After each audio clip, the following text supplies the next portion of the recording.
Hello? No? Yes? Okay. Good morning. I'd like to begin by asking you to please raise your hand if you find any of the terms on this slide intimidating. I agree. These are really big concepts, and what makes it worse is they're interdependent and interconnected. But believe it or not, I have been involved in each of these issues, either through my personal experience, my direct service, or my academic research. And being a part of social causes has been a very important part of my life for as long as I can remember. My bat mitzvah was actually preserve the Chesapeake themed. We got our centerpieces from the Chesapeake Bay Foundation, so even the decorations were a donation to the Chesapeake Bay. And we designed the centerpieces based on local wildflowers to raise awareness of the beauty of our local region. And I gave my speech about preserving the sacred spaces in our world and environmental sustainability and how important it is to have natural spaces that we can feel close with and at home.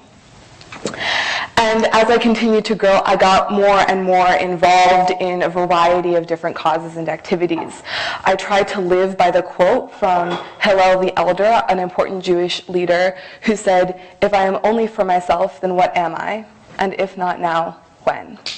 So as I grew, I became involved in early childhood education, in the Gay Straight Alliance at my high school, in nutritional work. I began doing research in genocide prevention, and I became heavily involved in interfaith cooperation and community service through interfaith engagement. And becoming involved in all of these different things makes questions like this one really difficult for me to answer. But I'll do my best for you today. As you know, my name is Helen Kramer, and I'm studying mathematics at Oberlin College with a concentration in peace and conflict studies. And as I try to answer questions like this, for example, in the Mount Vernon Leadership Fellows application, where they asked very broadly, "What is your cause?" the answer I really wanted to give was absolutely everything. But even though I'm engaged in all these different activities, I realized it's very important to narrow it down, so I'm not just involved in a small way in all kinds of different things. I wanted to make sure that I had a really tangible and lasting impact. And this really hit home for me when a week before my freshman year, I was diagnosed with cancer. And I realized that it was really important for me to not only contribute to a cause and to do something important with my life, but to contribute in a way that would create institutions and organizations that would outlast me and really empower the future to be able to continue to progress and grow. And so throughout the course of this program, I thought about how can I combine my eclectic skills and interests with this desire to become a part of all of the causes that are important to me. And this is where I came up with my idea of a consulting group for student organizations. So I can work with people who are doing sustainability, genocide prevention, bullying prevention, nutrition, all of the things I care about. And because I am a student, I'll be able to work with students and use my experience as a student leader.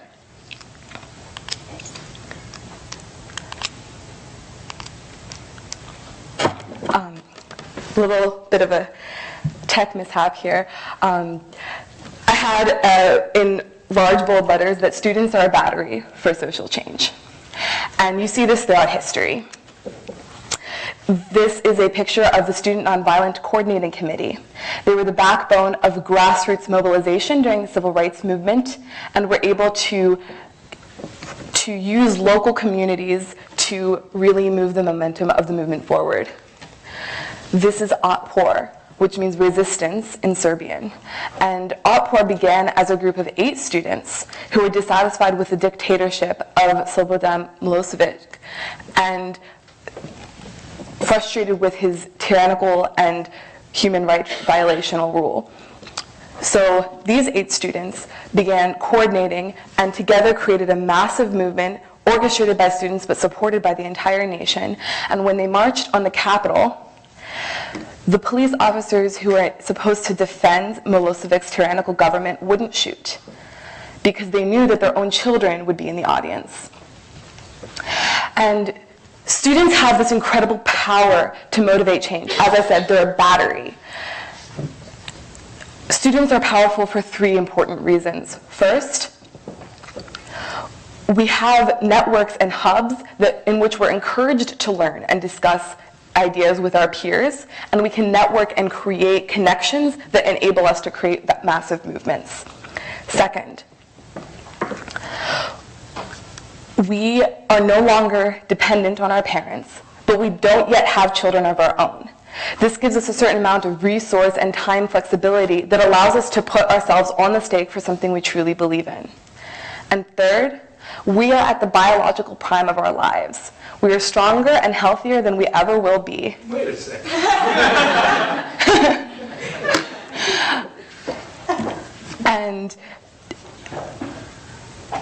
And we don't yet have the experience to feel jaded that we aren't able to have the impact that we really wish to create. And this inexperience, though it's powerful, is also one of our flaws.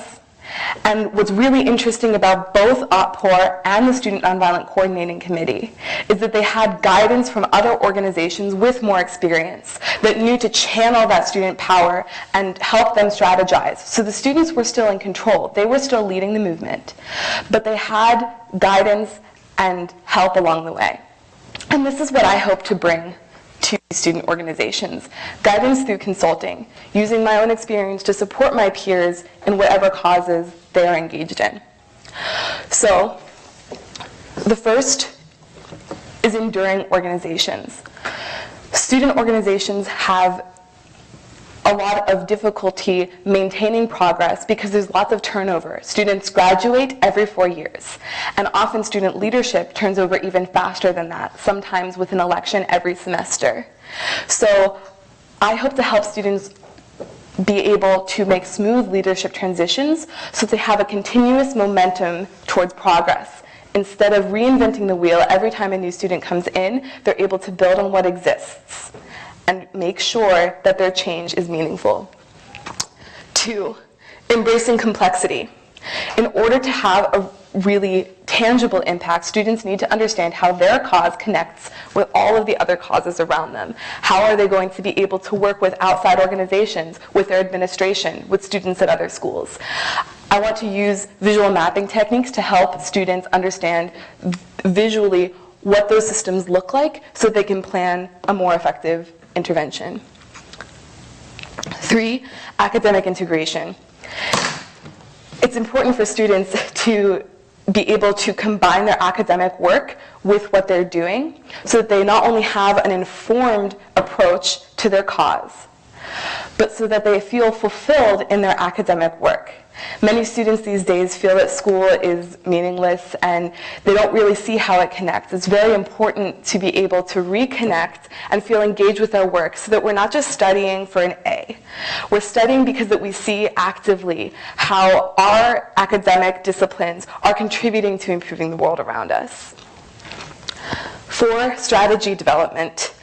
I want to learn about past student movements that have been successful and help students learn from these lessons so that they are able to have a truly impactful change. 5, collaborative skills. Whether we like it or not, we all have to work with people who are very different from ourselves. And there are lots of tools being created to help us figure out how to get there, many of them coming from places like the Harvard Negotiation Project and the Stanford Social Innovation Review, which have been prominent resources in my research. So I hope to make these skills very accessible to people our age so that we're able to share them with each other and be able to actually implement our ideas because our strength, our battery, is in working together. But not everyone has the same faith in our generation that I do. We've been called slacktivists. People say we're just fleeting. We don't actually want to deeply engage with a cause. And I don't believe this is true. In fact, there's been a rise in student activism in our generation for the past decade or so. This is a picture of over 160 student protests that occurred only in the fall of 2014. And I know that not all the protests are even on the screen, because Oberlin should be there in Northeast Ohio, and we had at least 2. So, millennials are engaging. We're no more likely or less likely to come to the polls than other people in our age, but we do engage in volunteer work. Millennials, more so than any generation, have a strong belief in the importance of impact. We believe more in issues than we do in organizational loyalty. We want to know that when we contribute to something, it actually has an impact. So it's true, millennials, we do flip from organization to organization, but in order to engage us, we need to make sure that every time we start to engage, we hear back from those people. We hear, oh, we are having an impact. There's a measurable difference in what we are doing. And we are able to visually see that we are contributing to something greater than ourselves. So it's not that we're flaky, it's that we care. And we don't see a reason to engage if we don't feel that we're having an impact. And you see this all the time. These statistics come from the Heartland Monitor and the Millennial Impact Report. And they have shown that 73% of millennials volunteered for a nonprofit organization in 2012, that 67% of millennials say that they believe they can have an impact on the causes important to them. That 83% of millennials say that we believe donating and volunteering more would improve society. And this is compared to only 62% of people over the age of 34. And finally, volunteering has doubled among people our age in the past decade.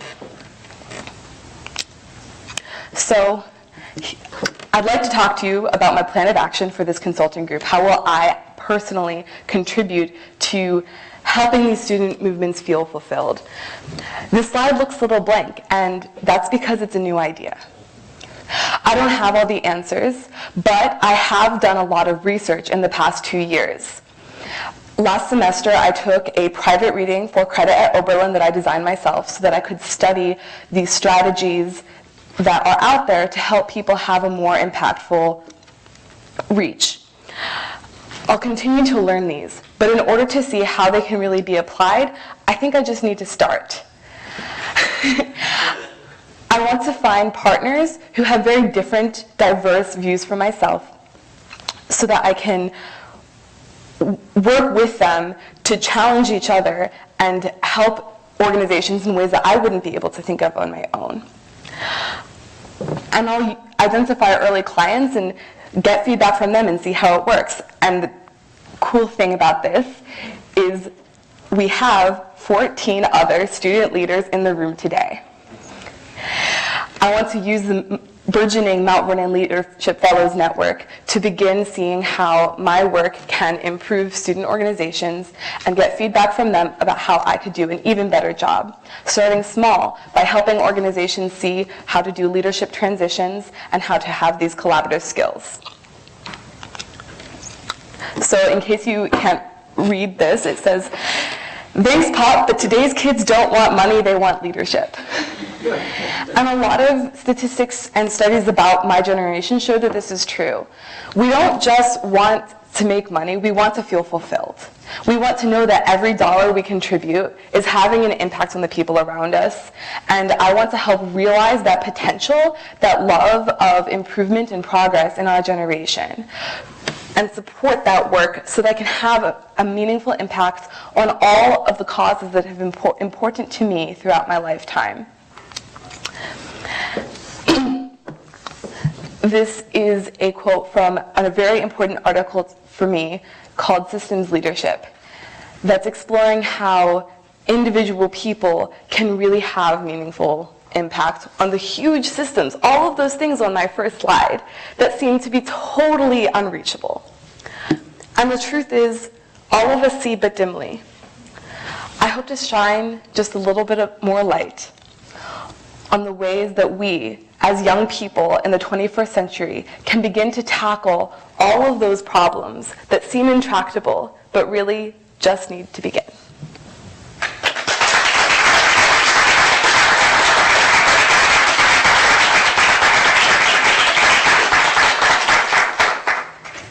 Thank you. I will now take questions. Yes? Well, thank you, Helen. I enjoyed that very much indeed. And I was thinking about this challenge of universities, the sort of fleeting nature of the leadership of the student groups. But of course, there are these other people, perhaps not as healthy as the students, but they tend to be there for long periods of time. Faculty, in some cases, at these places for decades. And so, to what extent have you imagined or thought through the importance of bringing faculty into these organizations in advising capacities that will help achieve your goals? Thank you. I agree. Faculty, because they're able to stay at institutions for a long period of time, are an essential part of preserving that institutional memory that I hope for student organizations to have. And that's partly where the collaborative skills come into play. Students are often unwilling to work with faculty because they believe that the faculty are going to take over the organization or have too much of a say, and by giving students the collaborative skills to be able to communicate what their own needs are so that they're able to work more effectively with faculty is one of my key goals. Thank you.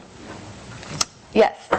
I have a question and a comment. My comment is that was remarkable. Thank you. And I am incredibly proud, and I think you did a wonderful job, and I'm very excited about this idea. Thanks. My question is, I wonder, as you reflect back on the experience over this summer, if you could identify maybe one or two key inflection points that guided you to this capstone presentation. So what were the couple of things that really helped inform this final idea that you're presenting to us today? Sure. So at the beginning of the program, we took a Strengths Finder assessment to identify what our key strengths are. And when I got them back at first, I was like, how on earth do I use these? But we got our top 5, and those 5 were connectedness, strategic, individualization, learner, and restorative.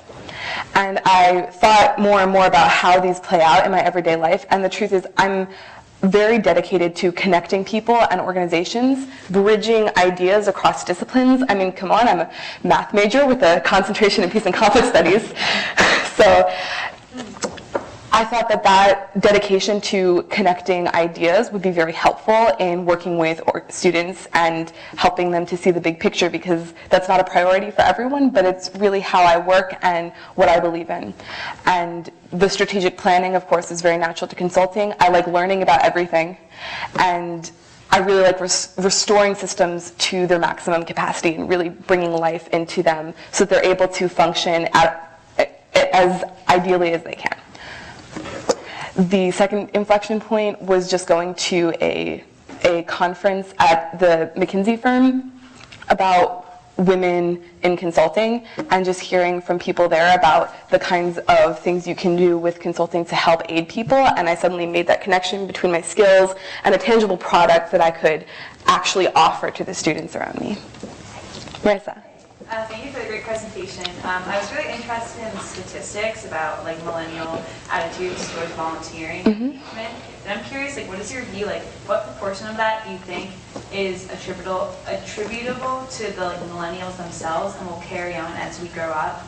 And what part do you think is kind of like that life stage? Sure. So I can't have a perfect answer to this. It'll just be my opinion. No, I want your opinion. Yeah, well, I think looking at the environment in which we grew up is very telling.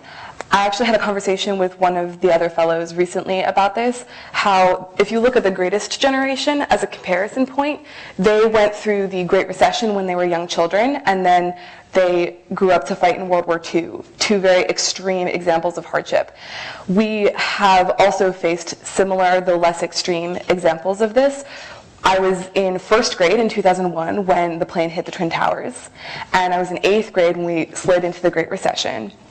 And I think our generation has had a very close sense of the urgency with which we need to address the world's problems, and so that we will carry this into the future. Additionally, the rise of the tech age means that we really expect transparency. And there's been other studies about how important it is for millennials, for our generation, to have transparency and to really clearly see that things are improving and we aren't just being told that they're improving. And so I think that dedication, combined with our real world experiences and just the way we grew up, will allow us to carry that passion into our adulthood. Yes, Amanda. Thank you, this is wonderful. Thank you. I'm really curious what you think some of your first steps will be when you get back to campus, and if you think other student groups will be receptive to this, because it's clearly something that they could use, but how are you going to reach out to them and try to start that collaboration among groups? I think the important thing is for me to start small, to reach out to people who I know are doing important work and have encountered these problems, people who are friends or acquaintances who will be receptive to at least trying it with me and seeing how it goes. And I hope that I'll be able to learn from them and to be successful, and I'll be able to use the anecdotal stories of how this has helped actual organizations and just the reality of their improvement and growth to be able to flourish into the future. I also am teaching a class called Problem Solving and Conflict Engagement next semester, which will be offered at Oberlin for credit, using the things I learned in my previous private reading and trying to share them with other students. And I hope that the people who take that class will go on to do their own work. And one of the themes in the class is how to take these skills and apply them to things you're doing outside of the classroom. So I hope that they'll become interested in this and interested in working with me in the future, and hopefully even interested in becoming partners in this consulting group that I hope to form. Lyle. Going back to the cartoon that you had about, Dad, I don't care about money, I care about leadership. But what if there is a young man or woman who actually does care a little bit more about money than leadership at that current stage in their life? Mm-hmm. How do you think you might engage that kind of audience, or if you do want to engage that audience? Mm-hmm. I think people are often surprised to find that money and social good are not mutually exclusive. And so I am perfectly open to working with people who say this is a priority. It's really important for me to have money as a part of my venture. My primary clientele, I hope, will be people interested in social progress. So I'm not going to be working with people only starting a business venture for money, but someone like your own project, you are creating a scholarship organization for students, and I think working with people to see how their business venture or their monetary venture can actually integrate with some of the social causes I'm talking about will be really important. Thank you so much. Thank you. Thank you. Thanks.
Good morning, everyone. My name is Chodama Hannah-Naramali, and I attend Duke University, where I'm a rising junior studying economics and psychology. And although I'm a proud Duke student and I can cheer the Go to Hell Carolina cheers at the top of my lungs, Kentucky has my heart. And with that, I would like to talk to you about my cause, which is female youth empowerment in the state of Kentucky. I grew up in Richmond, Kentucky, but my parents, I'm a first-generation American, and my parents immigrated from Nigeria for seeking education. From that, they taught me that it's very important to value education, and they also taught me that I should, just a second. They taught me that it's important to have education, and they inspired me to always reach my dreams and set high expectations for me. I was a child of great ambition. I went through a K through 12 school, so you were often encouraged to find your way and live out your inner spirit. And as most children, I was super obnoxious. My favorite question in the whole world was, what do you want to be when you grow up? Because that gave me an opportunity to tell you my life plan. I would look you straight in the eye and tell you that I plan to graduate high school as valedictorian and be class president. Then I was going to go on to attend a top university. From there, I was going to become an attorney, then a U.S. senator, and then after that, I was going to either be Secretary of State or Secretary of the Treasury. That was the one part I wasn't sure about yet. Then after that, my plan was to write a great best-selling memoir about all of it.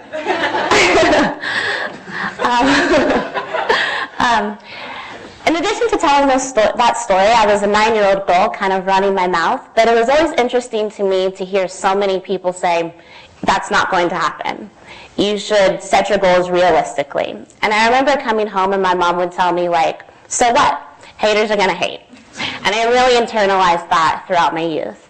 And it was from that I realized that I was able to resist a lot of the problems that I ran into with being a woman and then also being an African American in a predominantly white community. And that was from having a strong support system. From there, I made my journey to Duke University. And as soon as I arrived at Duke University, I was given a very scary statistic. The Baldwin Scholars Program, which is a scholars program that tries to develop women, they got all of the freshman girls in a room, and they told us that we were going to have less self-confidence when we graduated than when we matriculated. That to me was terrifying. How could it be that at an institution that was supposed to develop me intellectually and where I was supposed to grow into my own would leave me having a lower self-esteem and a weaker understanding of myself? It's from there when I started to reflect upon why is this a consistent theme when people are always trying to tell me that I don't have confidence or that I can't do what I want to do. So from there, that opportunity of reflection, I am a Reginald Howard Memorial Scholar at Duke University, which is a full-ride scholarship, and I've been given funding for a service learning project. So as I started to gain research into the cause that I was interested in, I came up with an idea that I can use this funding to make a difference in the community and to solve a problem that I'm so passionate about. So as I did my research, I came across what is described as the confidence gap. Claire Shipman and Katie Kay, who are reporters for BBC World News America and then also the ABC News program, describe this idea that evidence shows that women are less self-assured as men, even in a world where confidence matters as much as competence. So there's psychological research that goes to prove that. When trying to apply for a promotion, a man will apply for the promotion if he meets 50% of the qualifications, whereas it takes a woman to meet 100% of the qualifications before she even gives herself a chance. I'm a full believer in the idea that you can only be successful if you're actually willing to take risks and to give yourself an opportunity to succeed. And beyond this issue that I'm seeing in the workforce, I started relating it back to gender socialization. There's an issue with how we encourage our young girls in the education system and the advice that we give to boys. We're more likely to praise girls for being good, and then when they make mistakes, we attribute their mistakes to their personal traits. So we may say, oh, well, one of your strengths is just that you're not a very strong reader. Where in terms for boys, we value them for their performance, and when they make mistakes, we tell them that it's because, well, you just didn't try hard enough, but when you try harder next time, you'll succeed. And I think that those issues that we're looking at with the differences there is why we have this problem. For me, as I started to research, I didn't gain a full understanding of how big of an issue this was until that I looked at the statistics. Over over 80% of 10-year-old girls are afraid of being fat. And there's even information that shows that girls as young as 5 start to be concerned with what they look like and their weight. From that, 7 in 10 girls believe that they are not good enough or do not measure up in some way, including their looks, performance in school, and relationships. The same study that I looked on went on to describe that it is for these same reasons that girls cite that they're not interested in coming to school the next day. And a lot of them do skip school because they're concerned with issues that have nothing to do with their education, simply from the way that they look.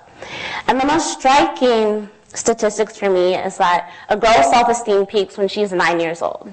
That's the most ridiculous thing that I've ever heard.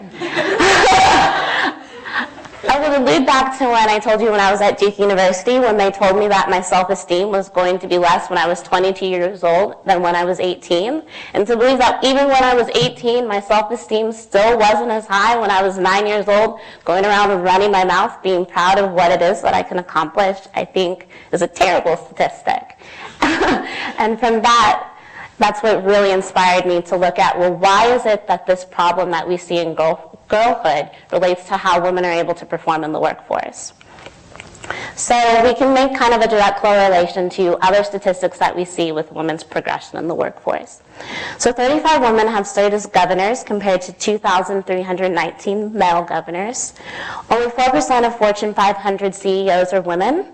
And then the common statistic that we know is that there is a differential between the amount of money that males make and the amount of money that women make. And what's more striking to me is that this differential widens with education and with age. So even as women, as they're empowered to get those PhDs, get a law degree, get an MBA, there's still kind of, the gap widens to where how much money they make. And I think that this is all related back to self-confidence. I am aware that there are infrastructural barriers that prevent women from making progress. And I think it's important that workforces start to adapt to the needs of women and for men.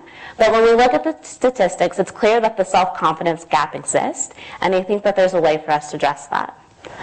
So from there, I came up with a solution. I'm trying to find a way so that by focusing my efforts and my talents and on one area in the state of Kentucky, that I'll be able to make a dent in what I see as a bigger issue. So I plan on creating a 5-day summer camp for rising 5th and 6th graders in the state of Kentucky. The idea is that we'll be working on planting the seeds.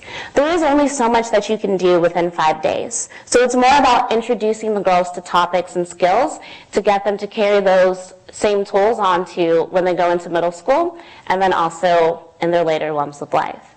Additionally, the reason why I'm picking girls rising 5th and 6th graders is because it is at this age when their self-esteem starts to take a nosedive, but it's also at this age when girls are still willing to listen to the adults' advice. I'm aware of a lot of you who either have children who were teenagers or you were a teenager yourself. You knew that it was very difficult for anybody to tell you what to do. So I'm trying to target an age at which I think girls will be receptive to having younger role models in their lives. And this is all under the idea that when you teach a girl to have a strong understanding of herself, she is able to have a strong understanding of herself, she's able to be confident in her own abilities, but also that she's able to understand the value in support systems. I think that it's important to recognize that part of the reason why I was able to not fall victim to the things that I faced when I was in elementary school was the support system that came from my parents and from different teachers that helped me out. So I think that by empowering individuals, they will then work together to be a group of strong individuals to kind of be advocates for women in general. And that's always the idea that empowered girls grow into confident, empowered women. So my vision and mission statements are just a full articulation of what it is that I plan to achieve and what I envision and how I plan on doing it. My vision statement relates more to how I see what I'm doing shaping the greater issue, which is the self-confidence gap. Crafting a strong community of support, Kentucky women will serve as catalysts for one another's success to help diminish the confidence gap that exists for women in the workplace. And then the mission statement. We aspire to ensure that every Kentucky girl establishes a strong sense of self and feels unrestrained in the pursuit of her dreams in order to grow into an empowered Kentucky woman who recognizes the necessity of having flourishing support systems amongst women. These two statements encompass my belief that it is through teaching girls that it's important to have an understanding of what their strengths are and how they can use their strengths to uplift others, that from then going on to create their own success, that they'll go on to help create the success of the group as a whole. What I love most about the empowerment movement is that when you're able to empower one girl, she then turns around and is inspired to uplift the other girls around her. So it's with this idea that by taking individuals that we can build strong support systems. I talked a lot about Kentucky, and the reason why that I'm focusing my efforts on Kentucky is I believe that the self-confidence gap is a really big issue, and it's important for me to find my niche within the cause. There are a lot of different programs that work to encourage young girls, they work to encourage young women through mentorship programs, but for me, what I'm doing is I'm filling a need. I'm starting in Madison County, which is my home county, and the reason why I'm starting in Madison County is because I have a lot of connections there, and I know that I can build the support of the community. From there, I plan on to branching out into 2 neighboring counties, which are Estill County and Garrett County, because specifically Estill County and Garrett County don't necessarily have a lot of resources, but I am familiar with the area there. My greater interest is to have the program implemented throughout all of Appalachia. The reason why is because, like I mentioned before, there are a lot of programs that already exist, but they're mainly in the central Kentucky area, which is the greater Cincinnati area, around Lexington and Louisville. But in a place that I think that already has this idea that community is so important, there is a need for these programs and to uplift girls to understand why they should be proud that they come from Kentucky, and also to understand that the people that are sitting next to them can also serve as support systems, and that they should feel empowered to support those that are around them. My camp curriculum, there are going to be 3-day themes and also reoccurring themes that will be integrated throughout all activities. One of the themes that's closest to my heart is this idea of wellness. I believe that it's important that health is about having a combination of mental, physical, and nutritional health. Specifically, I recognize that in America, mental health kind of takes the back seat. But specifically with girls are twice as more likely to suffer from mental illness. So I think that it's important to address that concern and to show women that it's just as important to take care of your body as it is to take care of your mind. From there, it's also body image and media literacy. One of the scary statistics was that at 10 years old, 80% of the girls in America are afraid of being fat. And I think that a lot of this has to do with the images that we're portraying in the media. So it's important for me to be able to teach the girls how to resist those images in the media and to know that a healthy body comes in a variety of forms and shapes and sizes. Then lastly, the 3rd theme is building healthy relationships. This specifically goes to target my idea of building support systems. It's not only important to know who you are and knowing your strengths, but it's also important for you to be able to identify the needs of others. Then the recurring themes are critical thinking, empathy, effective communication, goal setting, problem solving, and resourcefulness. One of the less kind of self-explanatory themes is resourcefulness, and this is the idea of critical consumption. I think we live in a day and age where girls have the opportunity to find resources from themselves when they're dealing with a problem. So one of the dangers with that is that you have to be able to place a good judgment on resources. So I want to teach the girls to be able to look at this information isn't very accurate, this one doesn't necessarily work for me, and I can use this information in my day in life as a starting point. So some sample activities. So talk back journaling. Talkback journaling, this is kind of like a challenge by choice activity. Each girl will be given a journal at the beginning of the program, and she'll have the opportunity to use that journal as simply just a journal, or at the beginning of each day, she'll put the journal in the hamper, and she'll be able to have a silent conversation with me. This gives the girl an opportunity for her to kind of address concerns that she has, that she's not necessarily comfortable saying aloud. The next is picking empowerment songs. I'm a full believer that you should have the ability to be able to pick yourself up. So I'm all about empowerment songs, and I think that it's one of the main reasons I've been able to survive the academic rigor that is at Duke. Some of my empowerment songs include Whip My Hair by Willa Smith, and 100% by Mariah Carey. The reason why I think having empowerment songs are important is because it's inevitable in life when you're going to face stress. What's important is what's your response to that. So when I go through hard times, I kind of gather myself, I awkwardly dance a little bit, and then I remember the line in Whip My Hair, which is, and when I'm down and I feel like giving up, I think again. So it's important for each girl to kind of identify with her own song that she feels that it's important to her.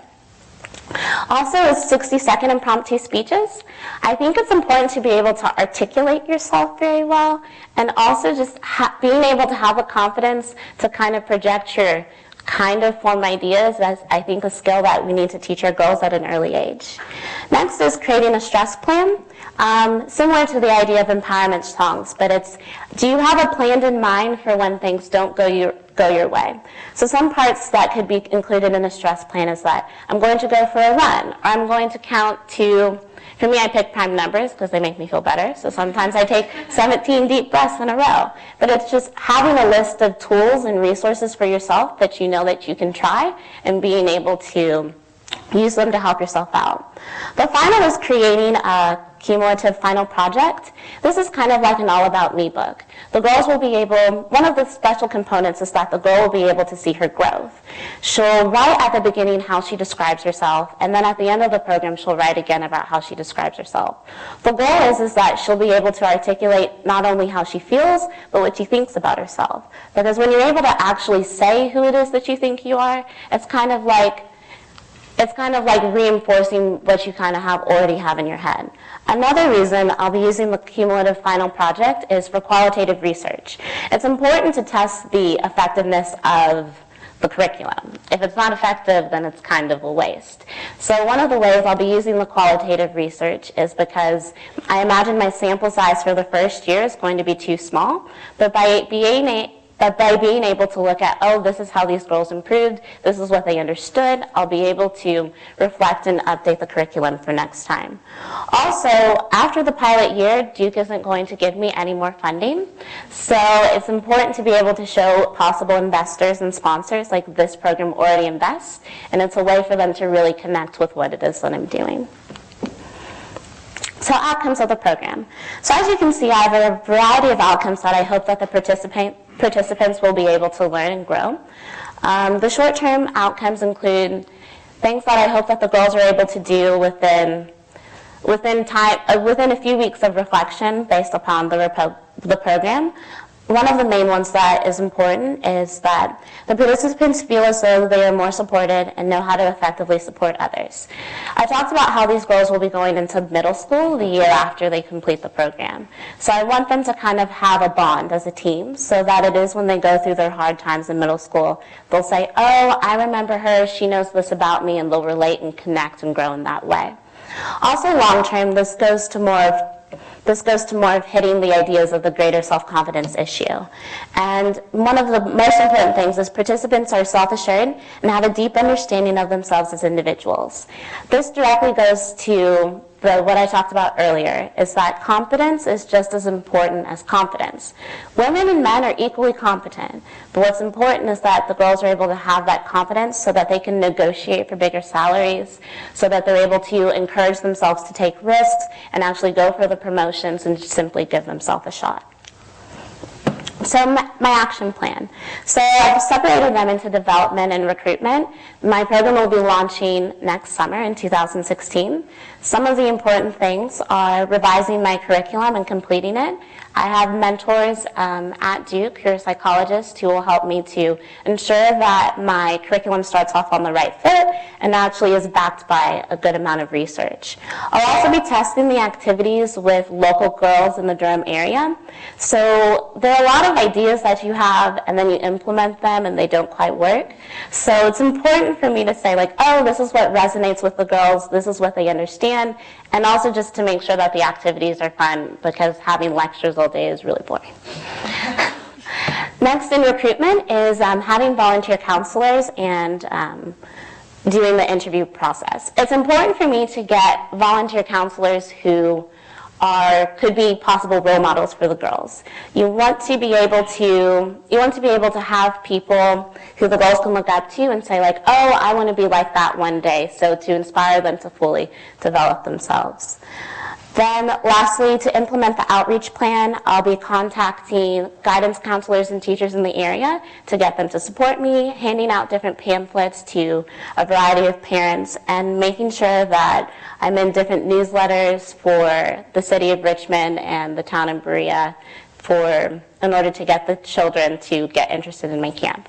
Also, what I didn't mention is that I'm offering this camp free of charge, and my goal is for the first year is to get 10 to 15 girls. So you can't have a camp without participants, so wish me luck on that one. So defining success.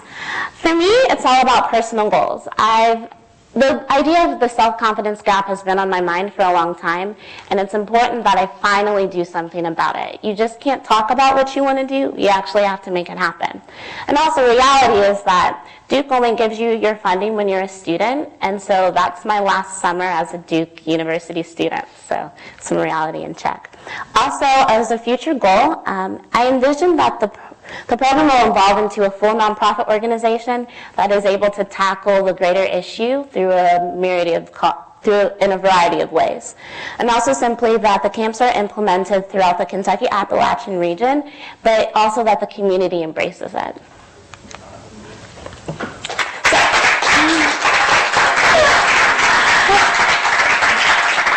Thank you. I wasn't quite done, but love clapping. So for me, my cause isn't just about making a dent in an immense problem. It's about expressing gratitude. I'm grateful to the Commonwealth of Kentucky, to my parents, and to the many different support systems that I've had. My dream of envisioning that every girl grows up to establish her sense of self, and also witnessing the closure of the self-confidence gap, is rooted in the love that I have for my community. It is out of that love that I'm inspired and that I'm driven to actually make a difference and give back to a place and a state that's given me so much. Thank you.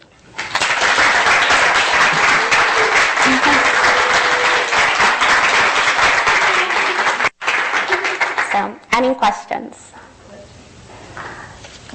Who do you look to as a role model in your own life who's a woman? I have a variety of role models. One of my role models is Janelle Monáe. She is I just think that she's empowering.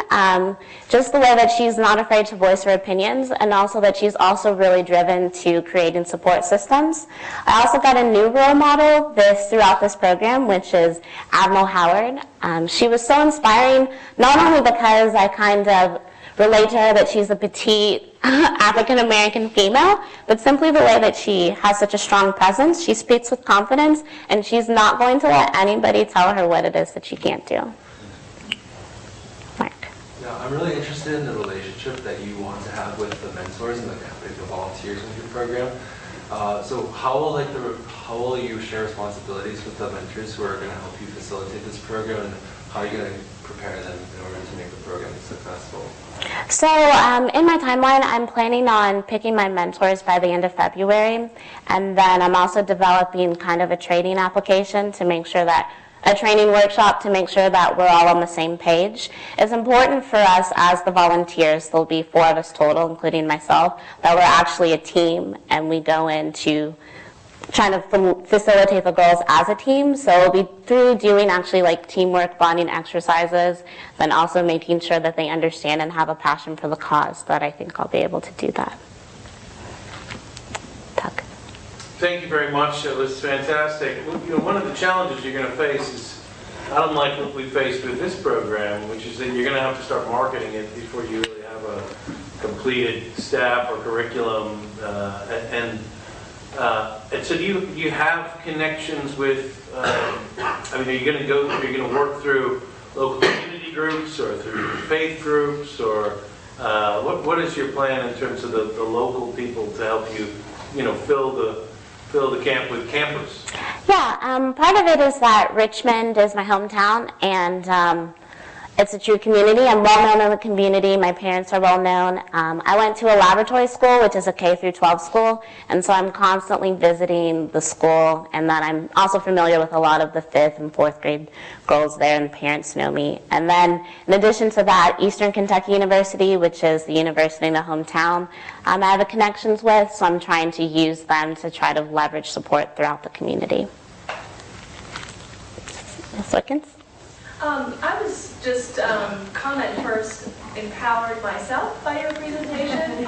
As a mid-career professional woman, it's always good to hear this information again, and it takes me back to my own professional growth, but reminds me of what I constantly need to be doing as a professional again. So thank you for that. I'm like raring to go. But I was intrigued by your day themes. And when we met, I don't think we talked a little bit about them. And I was surprised that I didn't see intellectual empowerment there. And maybe it's because I'm in education. That's always what I think of. But did you think about that? Because I think about that challenge for girls at that 9, 10-year-old age to start thinking that they're not as smart, and that a lot of the confidence comes from that level of empowerment. My goal with that was to try to hit on these themes such as critical thinking, problem solving, that are directly related to your academic performance. So to kind of integrate them into the overall day themes, that these are the skills that you can not only employ in your extracurricular activities, but are also directly related to how you perform in school. So things like the 60-second impromptu speeches, some of the prompts will be things that you would have in school. So like, what is your opinion upon your school structure? Or politics, like, do you think that, obviously they're 4th and 5th graders, so we'll be like a little less condensed with that, but what do you think is the most issue that's facing America? So it's through that they'll be able to kind of also hit academic rigor, but also remembering that it's a summer program and they just got out of school, so it's like all about having fun too, which is important to me. Sure. And just to follow up, I definitely saw that in your daily activities. I would recommend being a little bit explicit. Okay, thank you. Eliana? If in the course of your marketing and planning process, more students are interested than you had anticipated, are you thinking that you might expand to like maybe 2 weeks so that you can keep it small, or might you expand to having more students? Yeah. Right. So my ultimate goal is to make sure that I'm prepared to at least be able to take 50 students. But in the case that there's more than that, I would have a second week of the program where it would run so that we'll be able to make sure that we keep the program small. Also, additionally, for the pilot year, I might unfortunately have to start turning people away because it's very much all about effectiveness and knowing that what it is that I can deal with. If I take in 100 girls, I'm not actually able to have an impact. It's much better for me to kind of diminish that, even though some girls would be left out. Yes. You spoke about the support you received from your parents and how they helped you combat the negativity that you were experiencing elsewhere. Do you see your program perhaps expanding to include training classes for parents to help them learn the skills to encourage their daughters? And perhaps once the program's over, of course, they're outside of that protected 1 week where they're getting the encouragement. They're going home and they have parents who are encouraging them to be all that they can be as young women. Yeah. Expanding to that. One of the ideas that I had is obviously as I get more educated and gain more insight into psychology was to create kind of like a program help guide. So it would be directly related with the curriculum, but it would include include information about what it is that we did this way and like positive ways for you to be able to talk to your daughter about what it is that she learned and how she responded to that. Additionally, I would make myself available to any parent who has a concern and wants to continue this on. Also, one of my future goals is to try to contact teachers, specifically in the middle school age, so that they're aware of it, so that they can look out for these things and try to reframe how it is that we encourage girls while they're in school. Hi, I was just wondering what locations you are considering that you thought about for your camp. So there's space in different kind of conference rooms at Eastern Kentucky University. I went to a laboratory school, which is part of the university, so I also was offered that I could use the space within the school. Other places that I'm looking at are more local to get girls who not only go or are affiliated with the university, but it's also the Madison County Public Library, a very local space. If none of those options work, the next thing that I'll look at is looking to churches that have open space, but trying to kind of stay away with that it's not just one faith, but it would be a nice place to have it. Hey, thank you so much.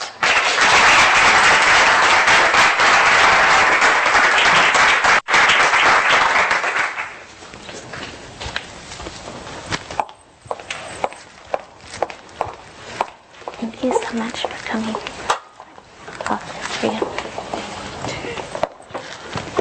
That was awesome. Oh, thank you. Oh, I forgot.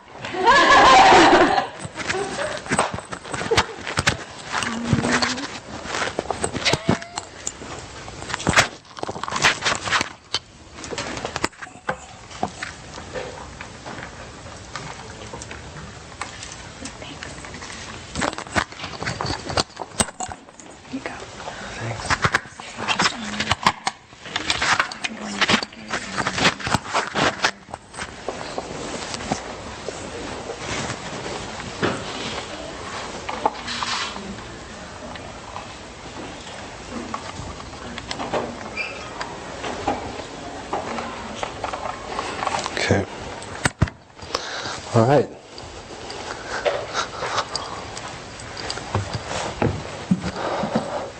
Good morning, everyone. Yeah. My name is Mark Chen. I'm really excited to be here. Thank you all for coming. Today, I'm going to be talking about my ongoing project in order to enhance the extracurricular opportunities for students of public schools in Nashville, Tennessee.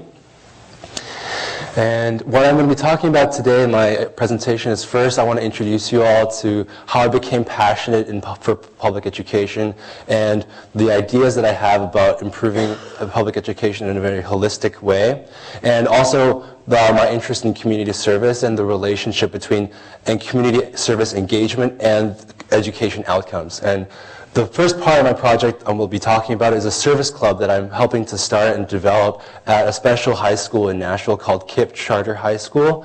And we'll talk about why it's really special and how my own personal experience will relate to the program that I'll be developing at KIPP High School. And then lastly, I'll be talking about how I can scale this up and make this something that everyone in Nashville can learn from and develop a network of people who are all committed to enhancing the extracurricular opportunities for students in Nashville. So first, I want to talk about how this all started for me. This picture is from the very first service project that I ever organized. This is me as a freshman in high school in North Carolina. And when I first started high school, I really did not feel very good about what I was talented in. I played soccer for about 3 years when I was really little, and it was to my father's great embarrassment. I never scored a goal, and I always hated going to soccer games because I knew my dad would be really disappointed in me afterwards. And I didn't like it. And then I started playing piano when I was 10 years old, and I didn't like it. And when I was 12, I disappointed my parents again because I quit piano. And so, as a 14-year-old in high school, I was really looking forward to something that I could be good at, that I could feel like people cared about my work, and I found Key Club. Key Club is an international service organization sponsored by Kiwanis International, and it really helped me find my place in high school and really gave me a sense of purpose for something that I could work on and help other people with. And so this is a picture at a nursing home in our community. And I grew up in Cary, North Carolina. This is in Cary, North Carolina. And for years, every single time my mom and I would drive to the public library, we would pass this residence home and just notice it and really never think anything else of it.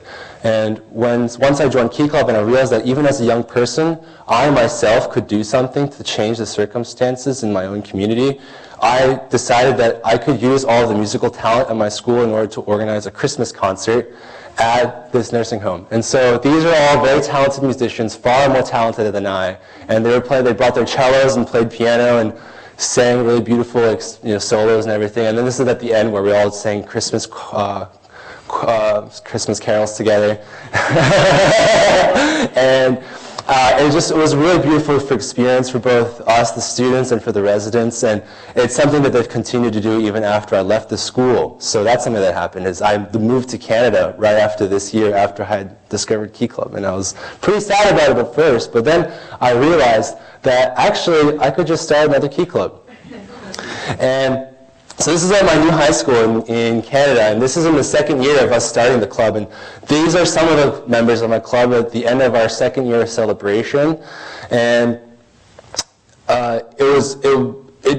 just the day-to-day activity and being busy with Key Club was really something that really helped me adjust to life in Canada, really helped me succeed academically by showing me why academics mattered, that the purpose of scholarship is to serve people, and was really important for my own development and self-efficacy and leadership and just happiness in general. And starting from the very first project that I organized up until actually being able to work together with my classmates to make service projects happen all over our community is still the most formative experience I've ever had in my academic, professional, and just developmental life. And so this is the end of my junior year of high school, and then next year I would give up. I stepped down as president and let other people take the reins, and I will be so proud of them forever, because the people who took control or who ran the club the year after me, they led the club to new heights. The club grew to 150 members and became the largest and most active service club in Canada for high schoolers. And for me and the people that I worked with, it was always a really great source of joy, and really helped me learn a lot of great lessons. And so, talking about how this relates to education, because that's what this was actually about, I really realized in high school and in college that my opportunities in education came definitely from my parents, because unfortunately I never went to very good schools, and my academics would always be filled in by the lessons from my dad. Unfortunately my mom's not in this picture because she's the one taking the picture, but I like this picture because it was just my dad and my brother and I together. My dad's reading a book, and my dad's a very, very academic guy, and on our way to school every day, because our school didn't have a school bus, so he would drive us. He would give us math minutes and just teach us math in the 20 minutes that we took to drive to school, but just by verbal communication, testing our critical thinking skills. And it was really that really helped me stay ahead in the classroom.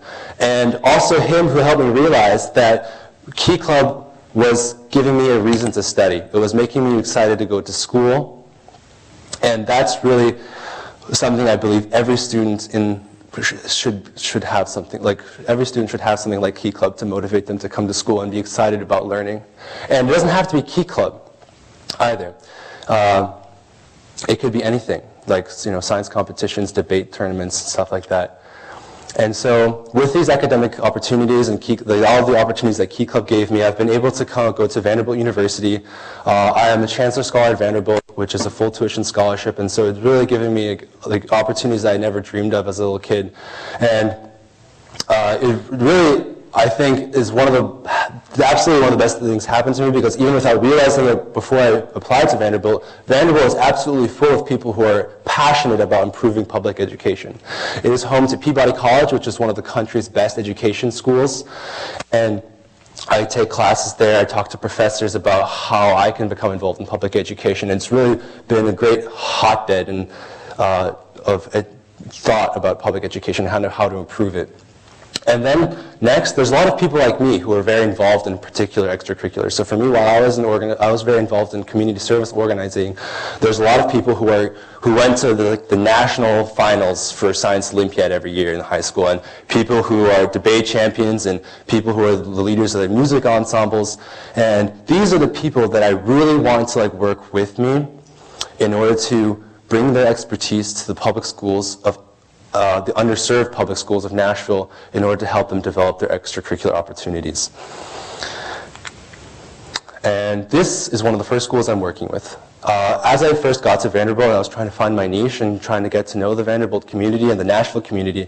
I started working with this particular remarkable school. KIPP stands for Knowledge is Power Program, and is a national chain of charter schools whose #1 goal is to serve underprivileged students and make them college ready and support them throughout the whole process. I was a math teaching assistant for them for 2 semesters, and I learned a lot about the kids and what they need and what the school's needs are. And they are actually very, very successful at improving academic achievement. This year, they just opened their high school. So previously, they were only elementary and middle school. And now they have a high school. And in their first year, they scored 87% proficient or advanced in their math scores, which is 20% above the state average. So it's really quite remarkable that even these kids who are underprivileged can have such high achievement or such a great improvement over such little time. And what really makes me excited to work with them. Because even so, as I said, very high achieving kids, expected to go to college, excited to go to college. And even though they have a very rigorous academic curriculum and teachers who care and are very excellent in their teaching methods, they are still lacking extracurricular opportunities. And they don't have any kind of project or personal cause that they can work on while they're in school that will make them excited to go to class and learn how to love learning. Because that's something I don't think you can learn inside the classroom necessarily. And learn really experiential stuff. Learn things that you can't learn in the classroom. They don't really have these opportunities yet. And that's why I want to bring my own experience and the formative experiences that I had in Key Club and in community service and bring it and translate that experience and make it something that they can also learn from. And so these are KIPP students. And as you can see, they have really bright faces, and the ones I've met are really ambitious. They love to learn. And all I want is just to give them all the opportunities they need in order to become college ready, become successful in the rest of their lives. And so that's why the first part of my project is in order to establish this service club at KIPP.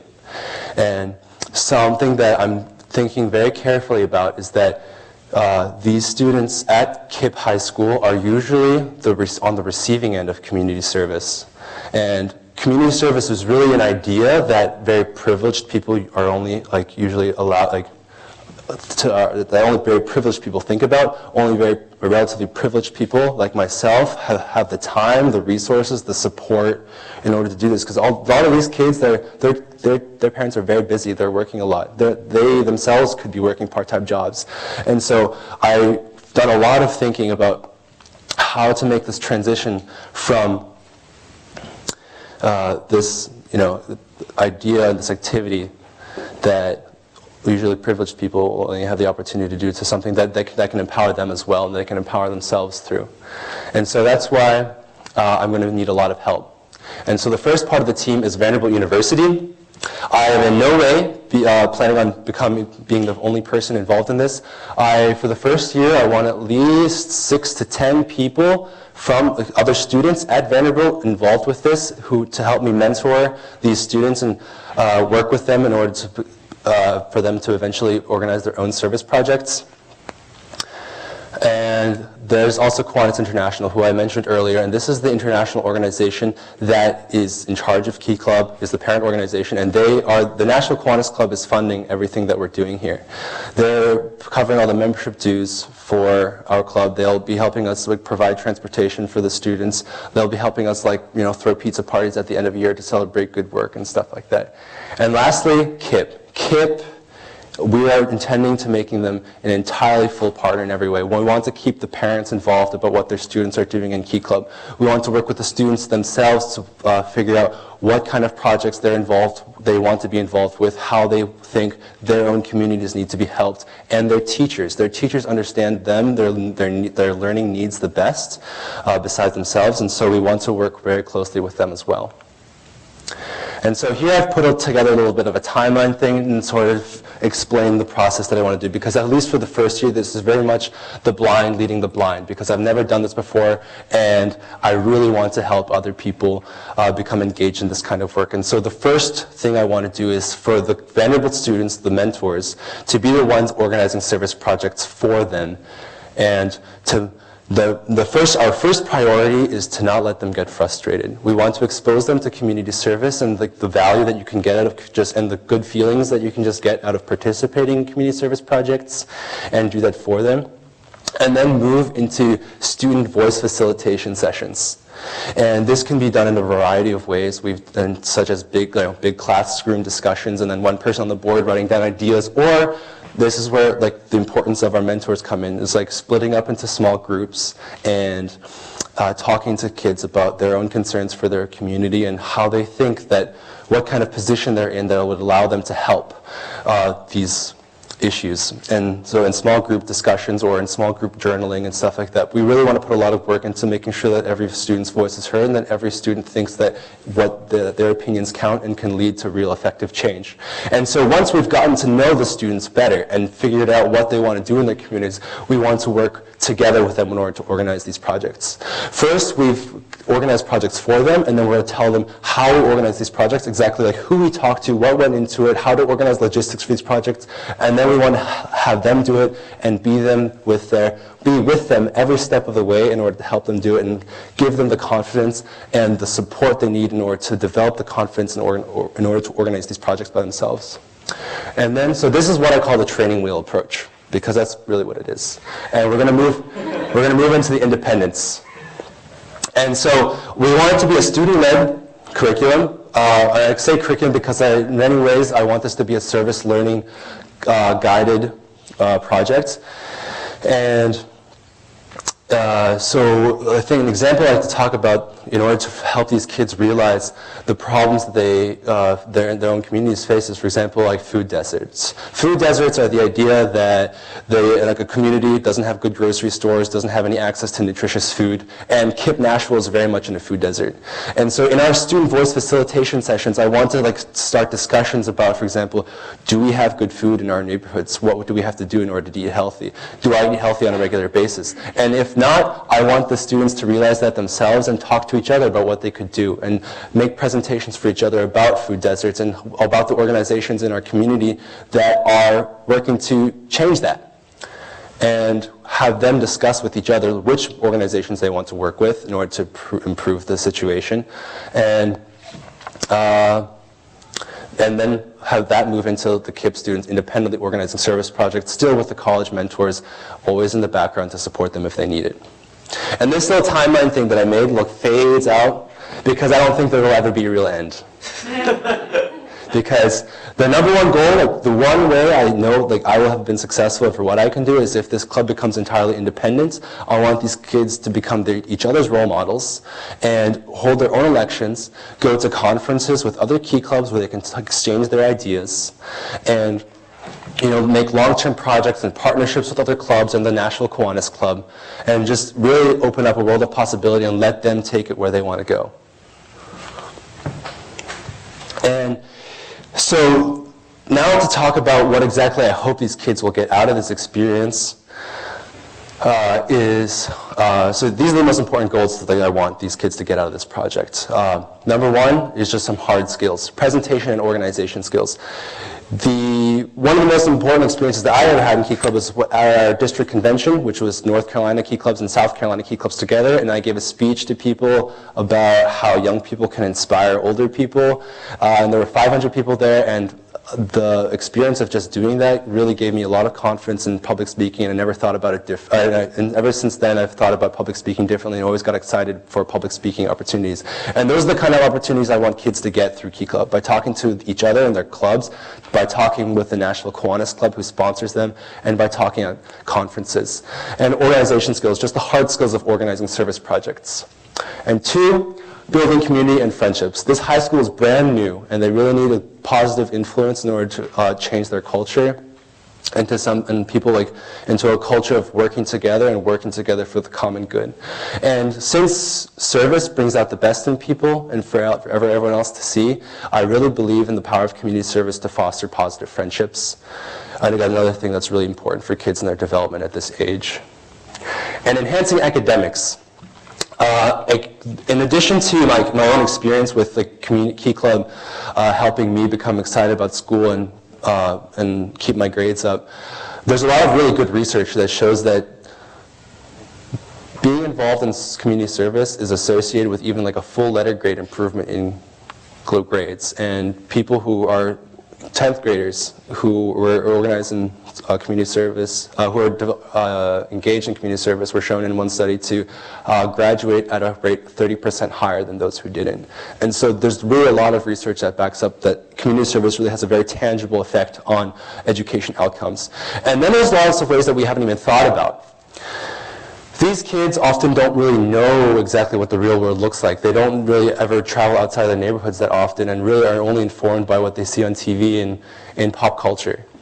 And so the careers that they usually aspire to, if you ask them, is they want to be NBA basketball players and rappers, which I think are great goals, but I really think they should also be really informed about things like being involved in government or science research, or even thinking about all the opportunities that college will give you and that you can learn in college in order to develop a career for yourself. And just being able to associate, to form positive relationships and informal relationships with their college mentors from Vanderbilt and with the older volunteers from the Kiwanis Club. I really think that there'll be a lot of opportunities that will inform them about about all kinds of career paths that they can take advantage of. And lastly, self-efficacy. And I want to spend a little bit of time on self-efficacy because I think this is the most important. And we talked a little bit about understanding their own situations. I want these kids to observe their own communities and then take the initiative in order to organize their own projects about these issues. And taking the self-confidence that they get from that in order to foster leadership in other areas. So encouraging them to run for student government if they've been successful in Key Club, or organizing their own service clubs, or in their church or community organizations, or organizing new clubs in Cape Nashville, because they really don't have many right now. And so the leadership that I hope the Key Club at KIP will foster will lead into other leadership opportunities for kids at KIP Nashville. And this is the building of KIP Nashville. And then I just put this out here because I think they're a really beautiful building. It was newly renovated last year. And it's really the perfect place in order to pilot this project. They have so many great teachers backing them up. They have supportive families and themselves have great ambitions to go to college and be college ready and become productive citizens. But I also want to bring this into the rest of Nashville. This is Nashville. And I really think the Nashville in general needs a lot of help with this because unfortunately the Nashville school system is still one of the most segregated in the country. KIP Nashville, for example, is virtually all students of color. And there's a lot of schools like that where over 90% of the students are all students of color, and they live in very poor neighborhoods, underserved schools, and they don't really have many extracurricular opportunities. And there's a lot of need for it. And there's also a lot of expertise at Vanderbilt, like I mentioned before. My neighbor, freshman year, went to national science competitions every single year and almost won first place for robotic arm competitions. And you need to be smart to be able to do that. And there are those people at Vanderbilt who have the passion to share that experience with Vanderbilt with young students. And so my idea is to connect those people who have expertise in extracurriculars with the people and the schools who need their expertise in order to improve the extracurricular opportunities for their own students. And so to begin, I want to gauge interest, because I only have anecdotal evidence for myself that schools actually need this, and that there are students at Vanderbilt who are interested in taking on these kinds of initiatives. And so I want to talk to the Vanderbilt Community Engagement offices and begin organizing a symposium of meetings for these people who are leaders in these extracurriculars. And I want to help them learn from my own experience in organizing KIPP Key Club. And then organize, and then connect them to the school districts who need them, and actually find out and talk to the school district and sponsoring organizations that could help us out in kickstarting these extracurricular opportunities for them.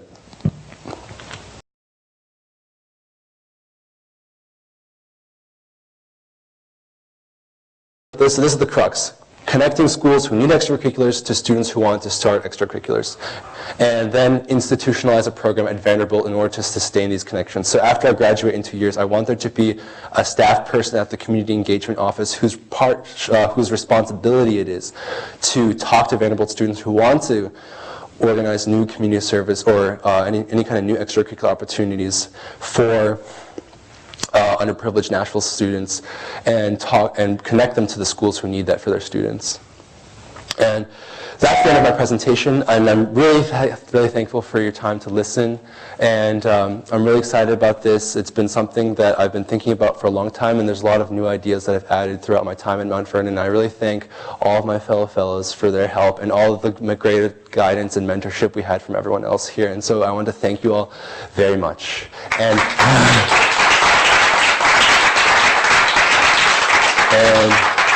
I would love to talk about any of these ideas after the session and welcome questions right now. Yes, Lyle? In terms of the mentors that you're looking to recruit from Vanderbilt, I'm guessing, what are the qualities that you'd be looking for? Number one is an ability to connect to them, just being an empathetic person. And I really think that just comes from being passionate about education. I really don't want to be selective. I want any student at Vanderbilt who wants to be involved with this to be able to be involved with this.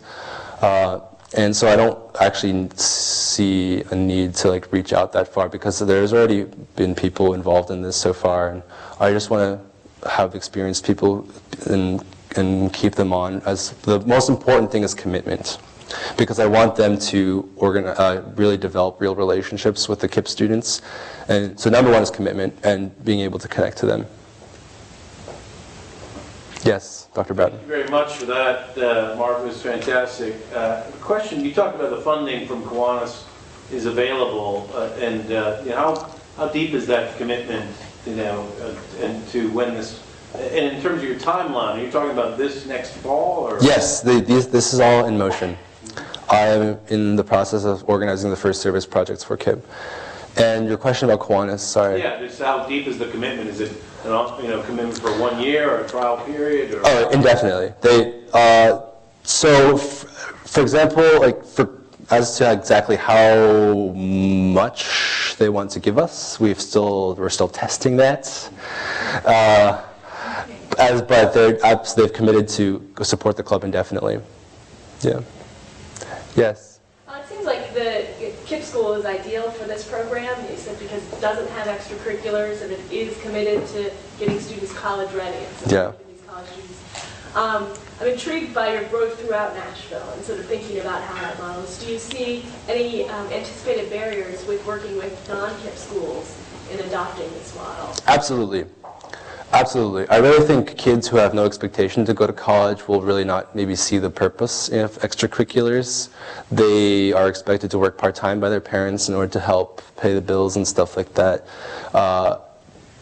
And so in order to move into other schools that need extracurricular opportunities for their students, we really need to think really hard about what kind of opportunities we want for them. So for example, if we were to start a community service club at these schools, the whole timeline that I showed you guys would be different. It may be the training wheels session would take much longer maybe, and we would just focus on really fun community service projects like planting trees and stuff like that, and easy feel-good stuff. And then slowly move into actually helping these kids become independent organizers of their own projects. Science competitions maybe would be not as doable at those kind of schools if there's really not a good knowledge base or good teachers that there would for them to support them. However, we could all modify it all, like a science club. And stuff like that already happens at Vanderbilt, where students just bring in hands-on science experiment equipment to just show them the fun in science, as opposed to making it a competitive thing. And so that's why I really want to get Vanderbilt students and the Vanderbilt administration in the engagement office talking to each other about what exactly, and talking to the schools who need these extracurricular opportunities for their students in order to really think well and about what kind of projects would actually be beneficial for the students and that they could take on. Yeah. Yes? So related to that question, why do you think KIPP hasn't had extracurricular projects in the past? They're brand new. The high school started last year, and the teachers are super busy, and not that many. So even if KIPP didn't get this Key Club, they definitely would be developing their own extracurriculars, but I really see an opportunity to make those extracurriculars of very high quality, and with Vanderbilt student involvement, I really think that can be enhanced. And the teachers, honestly, they don't have as much time to be able to commit to organizing these extracurriculars for their students as us Vanderbilt students can, and don't have the numbers in order to do so either. Yeah.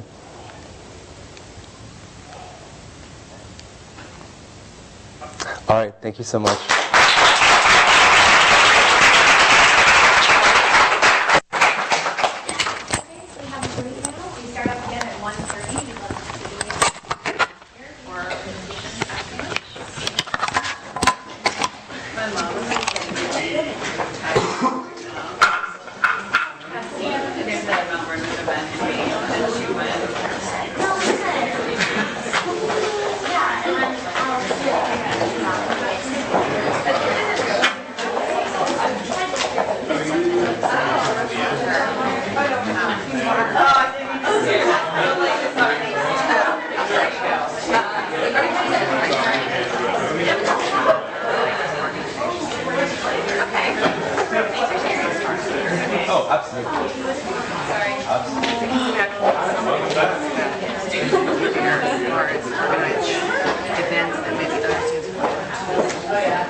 They were committed to giving every child in Nashville. I mean, yeah, they have a lot of, things like that I think they are. Yeah, I don't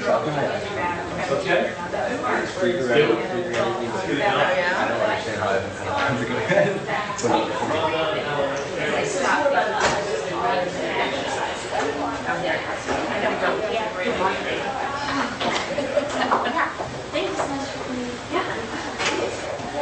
She's been head of programs, education, all kinds of stuff like that. So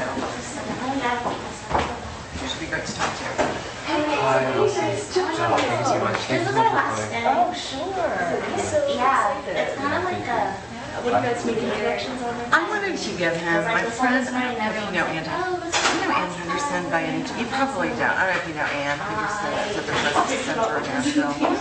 Well, she's a longtime friend of mine, and she does all their programs and education and all that. Okay. Her apartment, you know, how we talk to her. That's fun. That's gonna be good. We didn't even think about Nashville. Yeah, you bet. I mean, I just think it might be think the First Center's always open to doing things like that. They've done it really. Getting the cultural art scene involved is a really nice. I think it would be too. I think that for you too. You know, especially kids that are preparing Even to a go to small college. community Yeah. in terms of your workspace, things like that. Yeah, that was awesome. I'll definitely keep in contact with you as it develops the process. I started thinking about it more during presentation of our connection. Right, And like I said, I don't know if you followed up with Becky, but she's just Yeah. like 6 months from now. Like I just did it. Becky Daniels research. And she's just such a.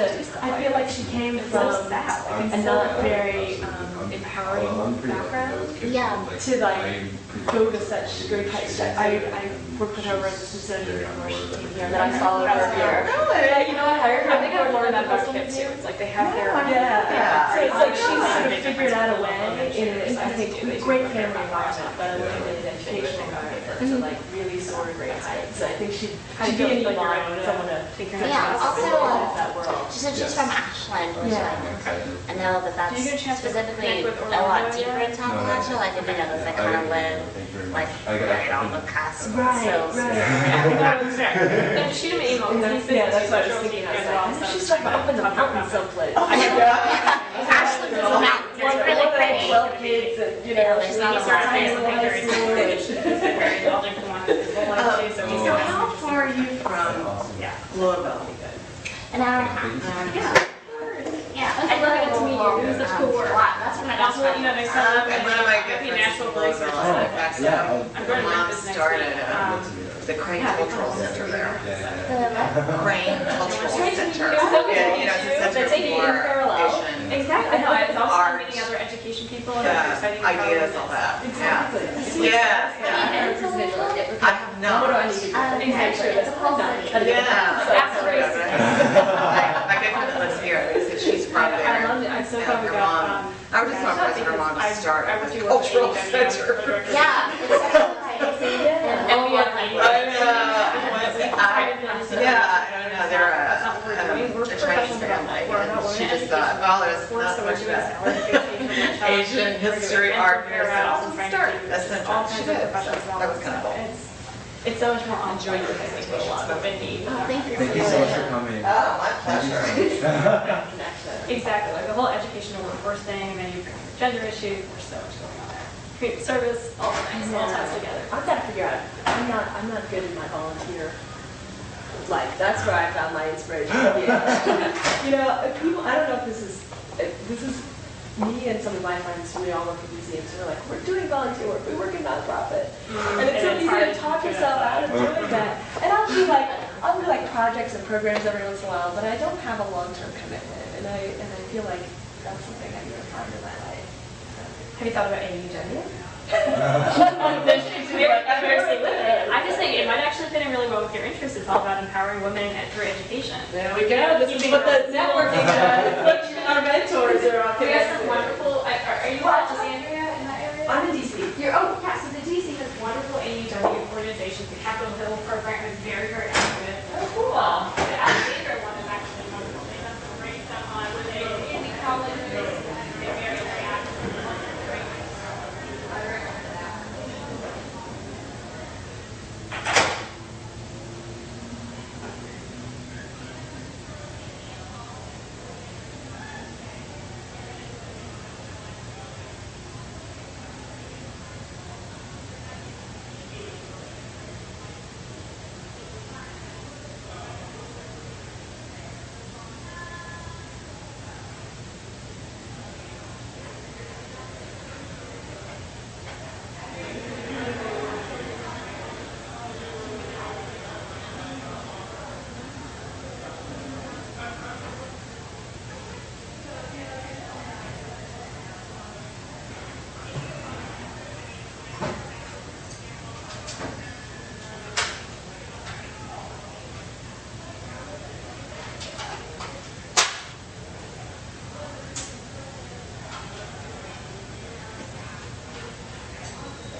right, good afternoon. I hope you all had a good lunch, and we're going right into this one. So my project centers around affordable, reliable, and responsible energy for rural America. And my name's Alyssa Norris, by the way, and I'll get into a little bit more about myself in the next few slides, and this is our topic. All right. So I'm just going to give a little overview about what my presentation is. We're going to talk about my background and why this is an important cause to me, as well as how I'm planning to do this, what even got me involved, as well as what I think needs to be implemented in order to make this work. As well as I'll also give some specifics, particularly around Washington State University's campus, and Washington State University's campus, as well as with things. Yes. All right, so first off, who am I?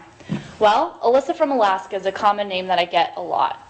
I'm originally from North Pole, Alaska. That's where I consider home. I've spent over half of my life there, but the first half of my life was spent as a military brat. My dad was in the Air Force. That's him right there. And we lived everywhere from Florida to Ohio to Idaho to Alaska. And one thing that every single one of those places had in common was that I was living in a rural community. So I really got the feel of a small knit community and a rural community, and I got to experience some of those challenges time and time again in different regions of the United States.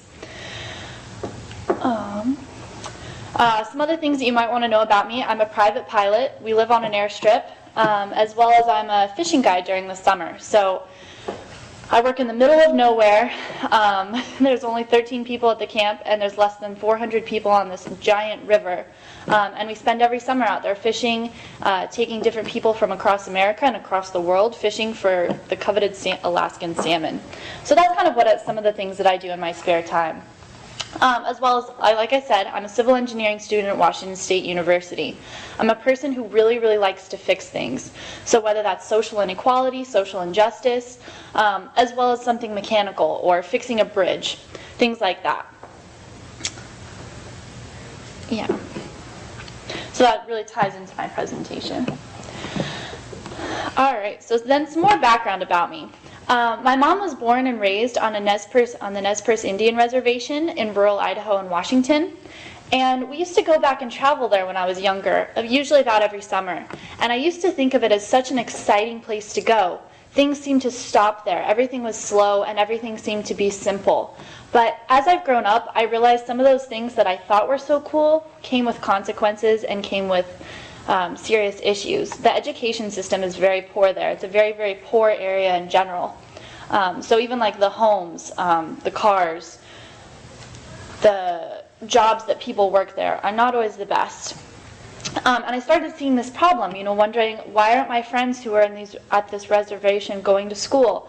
Why aren't they being involved in things? Why are they working so hard and not getting anywhere? So there definitely is an issue in rural America. And like I said, growing up in rural America, of course, that was something that I knew and something that I wanted to focus on. When I was a sophomore in high school, I became the student representative for Golden Valley Energy Association, which is located in Alaska, in the interior area of Alaska, my hometown. And as being a representative, I was able to travel all across Alaska and meet with different student leaders and different energy and electric leaders, as well as people from all over the western United States, and talk about what they were doing for their energy utilities.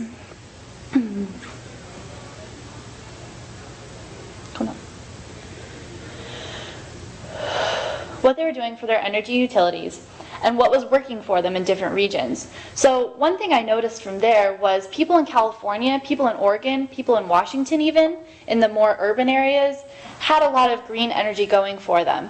Whereas Alaska and some of the more rural areas across America really didn't. And they were paying so much more money for their utility bills or just even getting electricity. And so I saw this as a serious problem. Lastly, when I was a junior in high school, I really wanted to give back to my community. So I joined the Youth Health Service Corps, which doesn't really seem related. But I was able to work with students and patients in hospitals and kind of work with them one-on-one and see the daily struggles that they were having. And I started noticing this strange correlation between asthma problems, both in young children as well as in adults, to how related to like what we were using to burn energy, so fuel, coal, even oil and gas. So that's how I became interested.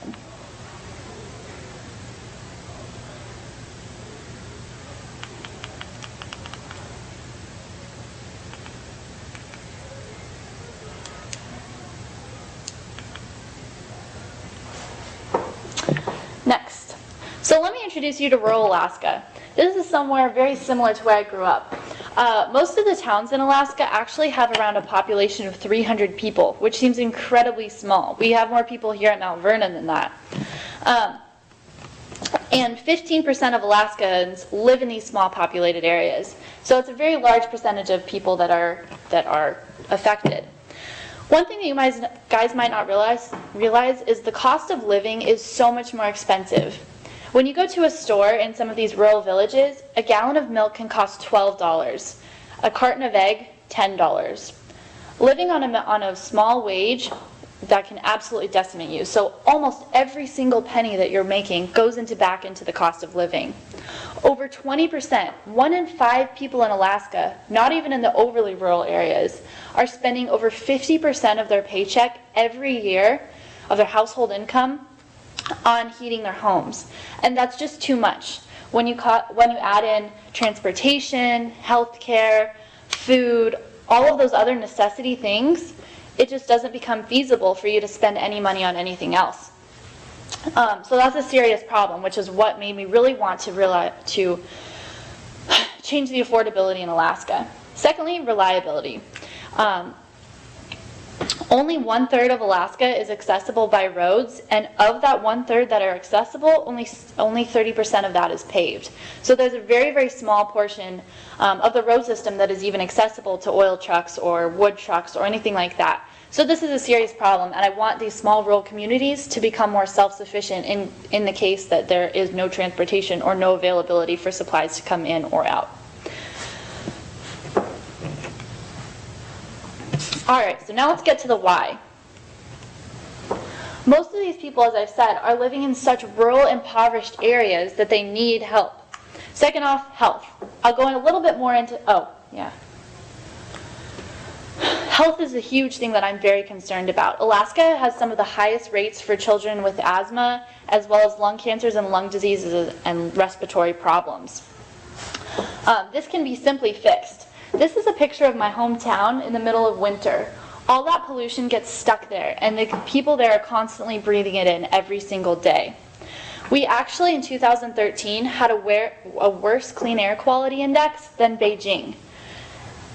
You'd think that Alaska has clean air, but unfortunately it just doesn't, and this is a serious issue that the residents are dealing with day in and day out. Second off, opportunity. This is a great time. There's so much that can be done with technology advances, and why not? Thirdly, this is a global issue. This is not something that affects just the small area of North Pole Alaska, but it affects the entire globe. If you have people that can't... What am I trying to say? This is very much a global issue. This pollution affects all of us in ways that we might not even realize, but it really does. And we need to start making a change in all areas, including rural areas of America and even Alaska. Third, I realize that there are a lot of groups that are working on environmental issues, but there's no direction and no direct cohesion. My goal is to create a specific coalition that deals with the air quality problem, that deals with clean energy in Alaska and addresses a lot of these issues such as pollution, air quality, things like that. And lastly, rural America needs to progress. We're using technology that's decades old and is still polluting the environment. There's been studies out that show that this is not a feasible way to heat homes or to power things, and yet we're still doing it every single day. So getting up with the times, capitalizing on the technology that's out there, and using it for our benefit is the way to go. This is also just another pictorial example of what all is used for Alaska's electricity from the electric utilities. So, Gasoline is the number one, which has a lot of pollutionative, and we do have a little bit of hydropower, but this really does not include what people use to heat their homes with if they're not using electric. So wood and coal are still the number one main power sources of fueling homes, which is not exactly good. So this is just specifically for the power plants, which there is some positive things, but notice there's no solar, there's no wind, and the hydro that they're talking about takes it from rivers and dams, whereas there could be, a lot of these areas are very coastal, don't have that kind of power that they need. So looking for creative ways that we could integrate technology that's already out there and turning it into something that will work for our communities. Excuse me.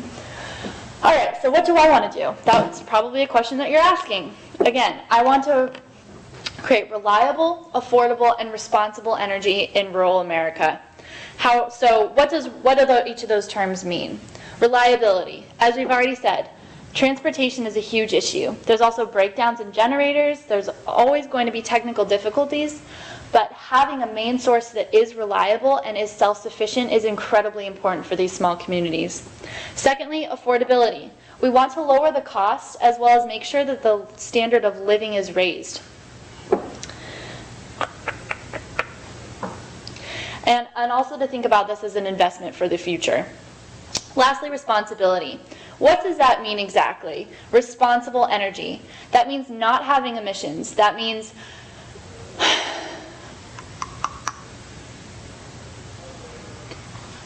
that making it feasible and making something renewable and clean. That's what that means. All right, so how are we going to do this?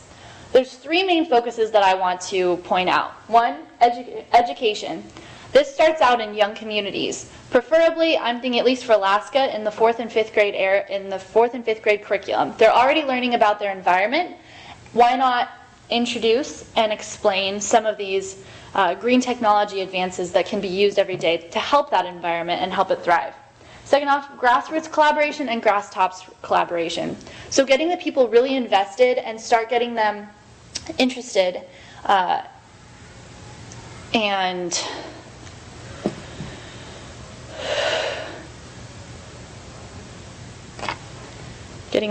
and invested in what they're doing, as well as grass tops, which means getting the local leaders on board with this and making sure that they know how to inspire their citizens and their community members to make sure that this is addressed as an issue. And lastly, policy changes. This can be done on any level, whether it's a school policy to integrate more clean energy into their school by perhaps adding solar panels, whether that's, and later on I'm thinking more of like more localized government or state government-wide, as well as regional. There are regional policies that are in place that need to be changed and need to be fixed in order to provide more incentives for people and get them to realize that there's an issue. All right, so what are the affected populations? This has kind of been broad, and definitely the rural populations. These people who are living in these areas should have an increased quality of life. That's one of my number one goals, and I think that population will be increased dramatically once this happens. Hi. How's it going? Going well. Good. Are you guys done with lunch already? No. Oh, okay. Food hasn't even come yet. I just left my wallet in here. Oh, gotcha. Not comfortable leaving my wallet. I'm gonna steal it for sure. Yeah, I know. That Alyssa girl. I know, it's scary stuff. How you feeling about it? Pretty good. I just really don't like this setup because it's a lot more. It's a little awkward. You can always walk down here in the front. I know that's what Emily's planning on doing, I think. Because it's a whole lot less awkward. Because I don't know how the projector is. Yeah, I just don't want to. It's gonna be right in your face the whole time, and you're gonna be squinting. Well, and even there, I'm too tall for it, so it's still blasting me in the face. Which is like, it's fine. It's just like, well, meh, it'll be okay. I just wish I could like point things because I like being able to do that, but.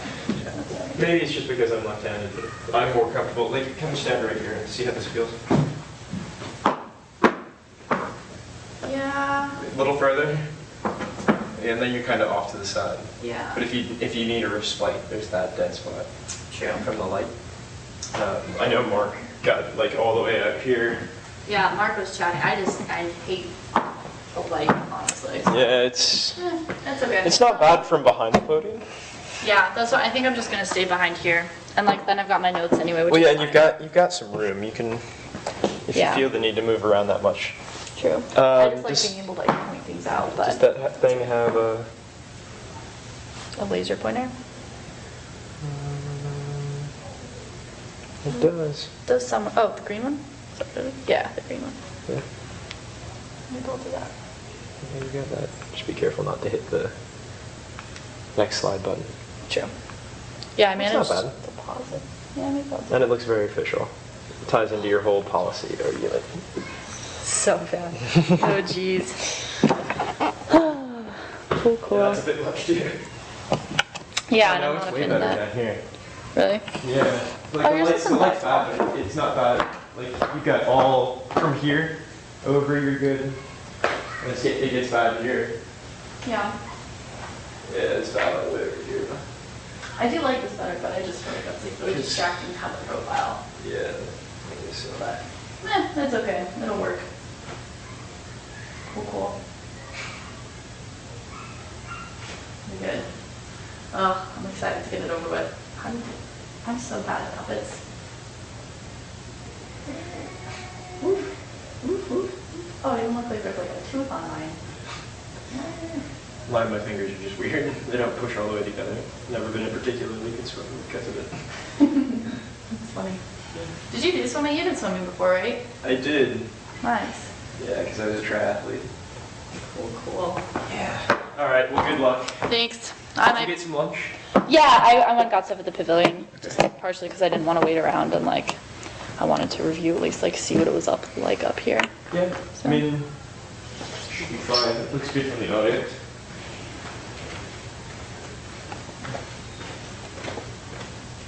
Cool. I hate that this is clear because I feel like I do weird things with my feet, but that's okay. Yeah, notice Chittima was kind of bouncing around. It's Yeah. kind of distracting because it's like the whole floating head thing where you've got the. Yeah. Oh well, this My works. feet are doing different things than my body. Yeah. I'll just keep All doing right. weird things. Good luck. Thanks. Have a good lunch. Thanks. We'll be back in a bit. Sounds good.